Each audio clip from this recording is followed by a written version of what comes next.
બગદાણાનો case જેને ચારે બાજુ ચર્ચા ફેલાઈ અને એના પછી એક એમાં જે ઘટનાઓ બની એટલે નવનીત બાલદિયા માટે કોળી સમાજ આખો મેદાને આવ્યો। એસઆઈટીની રચના થઈ। એસઆઈટીની રચના પછી એક આરોપીની ધરપકડ જે રીતના કરવામાં આવી એની પૂછપરછ થઈ, ગામોગામ ફરી અને એસઆઈટીએ પછી લોકોની ધરપકડ કરી। 8 જેટલા આરોપી એવા હતા કે જેમની જામીન અરજી આજે કોર્ટમાં મૂકવામાં આવી હતી, રજૂ કરવામાં આવી હતી અને કોર્ટે જામીન અરજી સ્વીકારી લીધી છે। 8 આરોપીના જામીન અત્યારે કોર્ટે સ્વીકાર્યા છે। મહુવા સેશન કોર્ટમાંથી ચુકાદો આવી ગયો છે અને એ જામીન શરતી છે એટલે મોટાભાગે જે રેગ્યુલર જામીન હોય છે એમાં શરતો હોય કે તમે ભારત મૂકીને ન જઈ શકો અને બીજી એક બે શરત હોય। અત્યારે કઈ શરતોને આધીન એ લોકોને જામીન મળી છે એ કોઈ વાત સામે નથી આવી। પ્રાથમિક માહિતી એટલી છે કે 8 આરોપીઓના જામીન મંજૂર થઈ ગયા છે।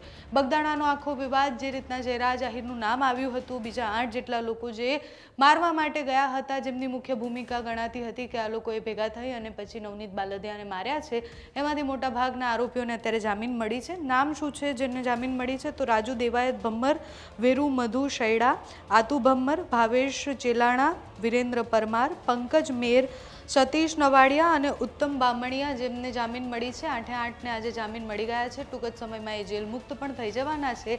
આખા કેસમાં જે રીતના સમાજ આવી ગયો, સમાજે એક જ માંગણી કરી હતી કે એસઆઈટી સરખી રીતના કામ કરે અને પછી એસઆઈટીએ જે રીતના જયરાજ આહિરની ધરપકડ કરી।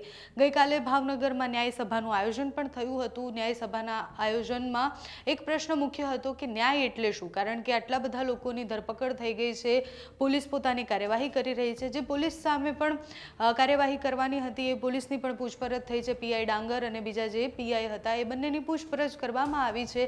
હજુ કોળી સમાજની માંગણી એવી છે કે એ પોલીસ સામે કાર્યવાહી થાય અને એ પોલીસને પણ ધરપકડ થાય અને એ આમાં કેટલા ઇન્વોલ્વ હતા એની તપાસ એસઆઈટી કરે।